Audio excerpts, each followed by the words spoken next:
ღვეზელი რამოდენიმე ვარიანტი გამიკეთებია ცხოვრებაში, მაგრამ მინდა რომ დღეს შემოგთავაზოთ განსხვავებული საინტერესო ცომის გემო. ნუ რა კაია.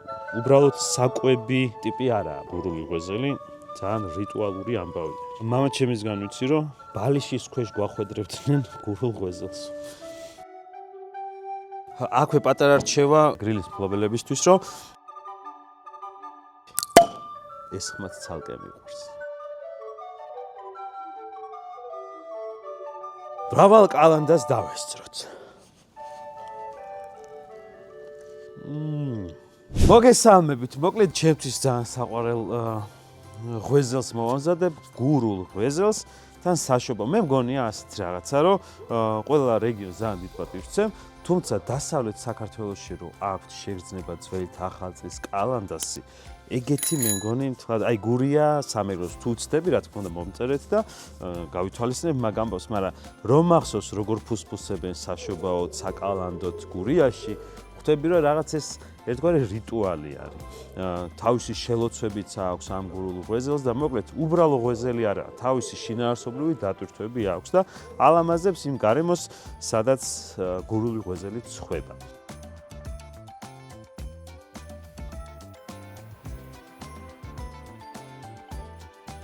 ეხა მე რა მინდა გავაკეთო გურულ ღვეზელი რამოდენიმე ვარიანტი გამიკეთებია ცხოვრებაში, მაგრამ მინდა რომ დღეს შემოგთავაზოთ განსხვავებული საინტერესო ცომის გემო. ეხა ნახე რა არის მთავარი ამბავი. შავი ლომის აპას გამოვიყენებ და ამით მოვზილავ ცომს. და რა ხდება ეხა ამით რა კარგობას შევძენთ ცომს. ჯერ ერთი ლუჩი არის ცეოს შემადგენლობა და უფრო აფუშფუშებს და გაფუშფუშებს, ასე ვთქვათ. ასევე არის მასში დალექილი საფუარი. მოგეხსენება, ლუდის საფუარით კეთდება. ამ ყველა და შაქრებით შიგნით საკმარისია იმისთვის, რომ ცომი კიდე უფრო მრავალფეროვანი და საინტერესო გემოები შეძინოს. ცოტა სიმჟავესაც შეიტანს ცომში და ეს ყველაფერი მგონია, რომ რაღაც საინტერესო ბუკეტს მოგცემს. ეს ჩემი მოგონება არ არის, ლუდით ისეთ ქვეყნებში როგორიცაა გერმანია და ავსტრალია, კეთდება ხოლმე პურები, ძალიან გემრიელები. ეს ხმაც ცალკე მიყვარს. რეცეპტზე რო გადავიდეთ, ყველაზე მნიშვნელოვანზე აქ გვაქვს, რა თქმა უნდა, პირველი ხარისხის ფქვილი 1 კილო, რომელსაც დავამატებთ 0.5 ლიტრიან ლუდს. მნიშვნელოვანი იყოს აპა, მეტად სასიამოვნო გემო აქვს და ნაკლები სიმჟავე, ასე ვთქვათ. ორმოს გავაკეთებ და დავუშვებ. ამ შემთხვევაში შაქრის დამატება და საფუარის დამატება მოგვიწევს უფრო ცოტა რაოდენობით, იმიტომ რომ როგორც აღვნიშნე, ლუდს ორივე მათგანი საკმაოდ აქვს. ნუ რა კაია ნახე. ცოტა მარილი 1 კილოზე, სადღაც 1 კილო ფქვილზე 15 გრამი მარილი. ფისო რა, ჯერ არაფერი არ გამიკეთებია, თორე აუცილებლად მოგაწვით. რო გამოცხება მერე. 10 გრამი შაქარი, ცოტა, იმიტომ რომ ლუდს უკვე აქვს და 5 გრამი საფუარი. 5 გრამი ცოტა, იმიტომ აქტიური საფუარი, იმიტომ რომ ლუდს უკვე აქვს, როგორც აღვნიშნე, ეგ საფუარი შიგნით.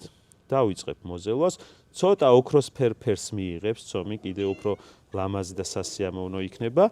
ასევე მე წინასწარ, რა თქმა უნდა, როგორც ყველა მიცით, მე უკვე მომზადებული მაქვს აფუებული, გამზადებული ცომი და ეტყობა კიდევაც, აი ცოტა ყვითელი შეფერილობის ცომი არის.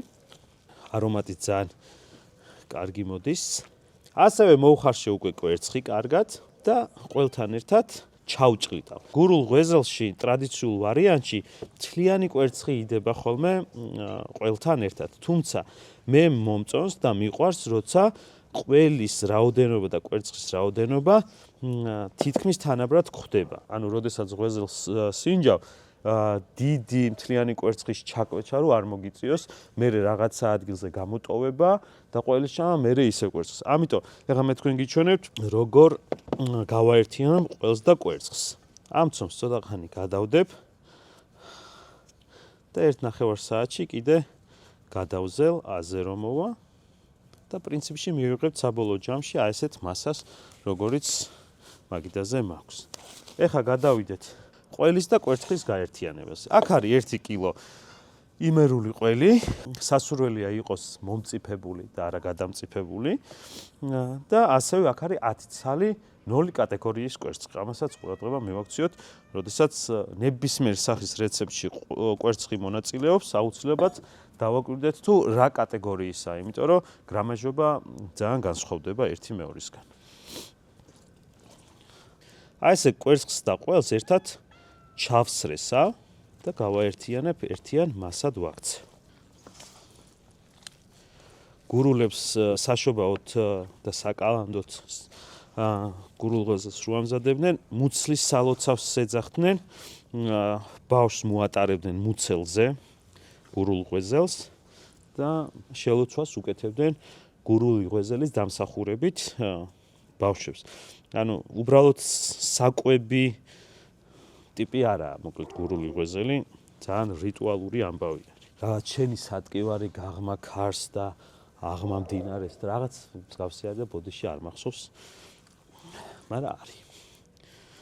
მამაჩემისგან ვიცი, რომ ბალიშის ქვეშ გვახვედრებდნენ გურულ ღვეზელს.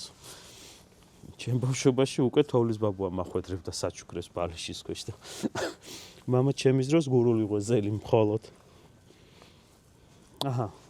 აი ესე გამოიყურება უკვე ცომში ჩასადები მასა. კიდე განსხვავება ის არის ჩვენ შემთხვევაში, რომ კვლავ გრილში გამოვაცხობთ გურულ ღვეზელს. გახურებულია გრილი 220 გრადუსზე. ეხა ქვას მოვათავსებ შიგნით.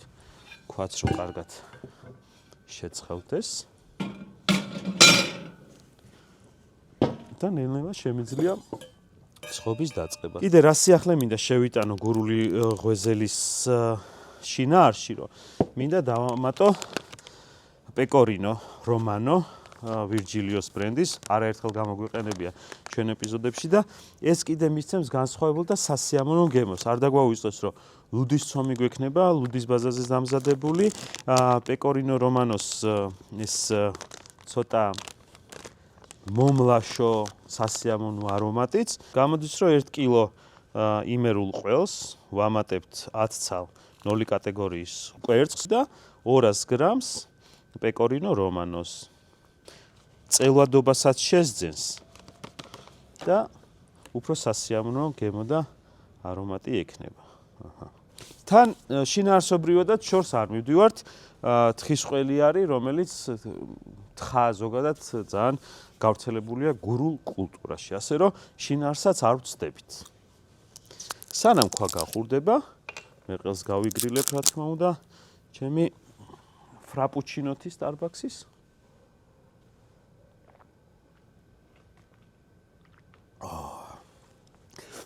კაია და უკვე გურული ღვეზელი რო გამოწვება, შავლუცაც დავაყოლებ. ცომი კარგადაა შეფუნთუშებული, შეფუკებული. გაზებიც მე მესმის ეს გაზების ხმა, გაზებიც კარგადაა შიგნით დაგროვებული. ხო, გურული ღვეზელის ფორმა ყველამ კარგად ვიცით, ამიტომ წინასწარ ვაძლევ, ეს განში გამყავს. ხო, რაც თავარი არ დამავიწყდეს, ზუსტი წონა როცა ამოვაგუნდავე 250 გრამი. ასევე სასურველია, რომ მინიმუმ 250 გრამი შიგთავსი მოვახვედროთ გულში, რომ გამოვიდეს კარგი გურული ღვეზელი. ამასაც შესაბამის ფორმას მივცე გულსარცს და უკვე შემდეგ გადმოკეცა.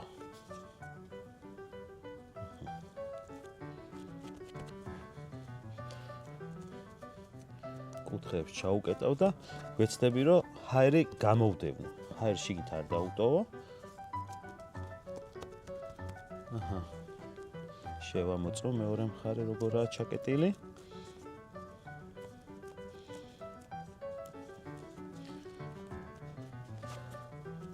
და უკვე მარტივი მოძრაობით შეგიძლიათ ესე მთვარის ფორმა მისცეთ. ნახევარ მთვარის ფორმა მისცეთ. ეს უკვე მზადაა, კვერცხს გადაუსვამ და გრილში მოვათავსებ.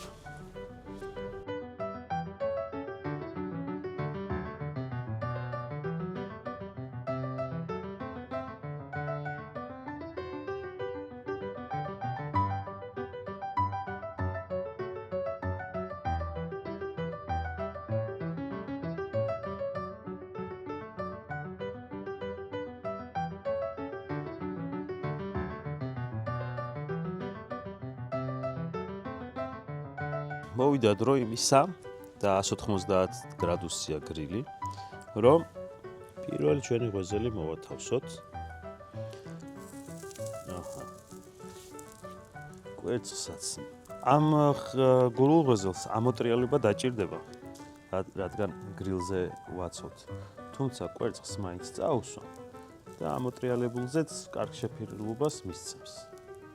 ცოტა ჩავეჩხვლეთ, რომ აერმა იმოძრაოს და ცომი არ დააზიანოს. აქვე პატარა რჩევა გრილის მესვეურთათვის, კი არა და გრილის მფლობელებისთვის, რომ კონსილიუმი შევიკრიბეთ, ვიმსჯელეთ და ჯობია ხოლმე, რომ კონცენტრირება ნახშირის არ იყოს შუაგულში, რაღაცა ნაწილი რა თქმა უნდა დატოვოთ, მაგრამ ძირითადი სიმხურვალე გვერდებში გადაანაწილეთ, რომ შემდეგ სიცხემ დაარტყას და ორფუნთუშეული გამოწვეს უკეთ. დაველოდოთ. სანამ გურული ღვეზელი თავის საქმეს იზამს, მე ამ ლამაზ ხმას კიდევ ერთხელ გავაკეთებ, კი არა და. მე რამდენჯერ უნდა დავისხამ, არა? სასიამოვნოდ შეება ეს ყველაფერი. დროსაც დავინიშნავთ და გეტყვით რამდენ ხანში გამოცხება გურული ღვეზელი. რა თქმა უნდა, ვინც გრილზე არ მოამზადებთ და ალბათ ცოტა ადამიანი მოამზადებთ, უბრალოდ თქვენ ეს ინფორმაცია ყოველთვის გექნება და გურული ღვეზელი შეგიძლიათ ზაფხულობითაც, როდესაც ქალაქგარეთ გახვალთ, ცეცხლზაანთებთ და რამე ზედაპირი გექნებათ, სადაც შეგიძლიათ ცვამი მოათავსოთ, ეს რეცეპტი გამოგადგებათ. და ვისაც არ აქვს ამ მომენტისთვის გრილი და არაპირებთ გრილზე საშობაოდ ღვეზელების გაკეთებას, ძალიან მარტივად სახლის ღუმელში შეგიძლიათ გამოვაცხოთ ტრადიციულად, როგორც ხაჭაპურს აცხობთ.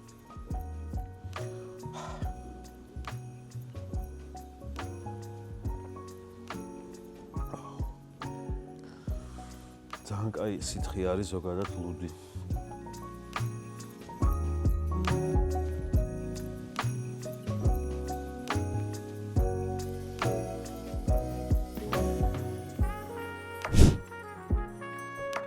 დავიდა დაახლოებით 15 წუთი, გრადუსი მერყეობდა 180-დან 150-მდე და ერთი ამოტრიალება, ამოვატრიალე, რომ ორივე მხარე კარგად დაბრაწულიყო. შუამ გამოუშვა ყველი, მაგრამ აი ერთს ავიღებ, რომელიც სულ პირველად დავდეთ.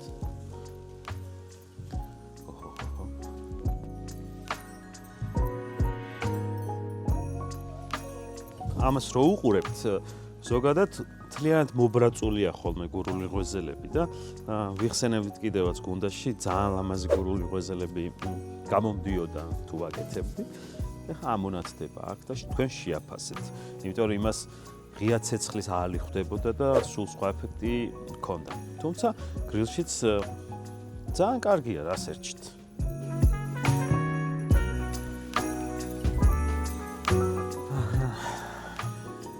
რამოდენიმე ნაჭრად დავჭრი.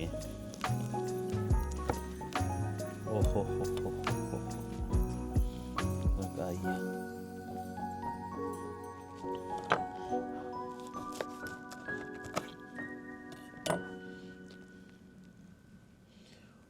ნახეთ, ცომიც გამომცხარი არის ძალიან კარგად. ანუ უმის შეხედულება გვერდებზე შეიძლება გქონდეს, მაგრამ ცომი გამომცხარია. ეს არის რომ ალი იმდენად არ ხვდება. მრავალ კალანდას დავესწროთ.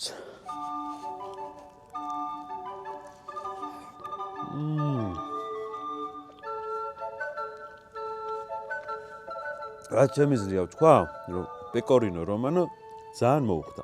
ოღონდ ჩვენ 200 გრამი გავუკეთეთ ამასას, მაგრამ 100-იც რო გააკეთოთ, ახლა ცოტა სიმლაშიდან წავიდა. 100-იც რო გააკეთოთ, ძალიან მოუხდება. ძალიან გემრიელია. სანამ შესალოც ვიტყვი, ლუდთან ერთად ვიტყვი ამ შესალოს და გურულ ღვეზელთან ერთად. გურული ღვეზელი აქვს მთავარი მოქმედი პირი, მაგრამ ლუდის ამშვენებს ამ ყველაფერს. ხო, მოიცადე ჯერ მოვსვა. მართლა ძალიან გემრიელია და რა უქნა, მიყვარს. მოკლედ, როგორც თქვი, გურულები კალანდას საშობაოდ მუცლის შესალოცი ჰქონდათ, შემოავლებდნენ ოჯახის პატარა წევრს ღვეზელს და იტყოდნენ. და ამ ყველაფერს მე თქვენ გეუბნებით, ჩათვალეთ რომ მუცელზე გატარებთ შემომზადებულ გურულ ღვიძლს და გეუბნებით თქვენი მუცლის სატკივარი აღმა ქარს, დაბლა წყალს გააყოლოთ და ყველაფერი კარგი ყოფილიყოს თქვენთან და თქვენ ოჯახებთან. დროებით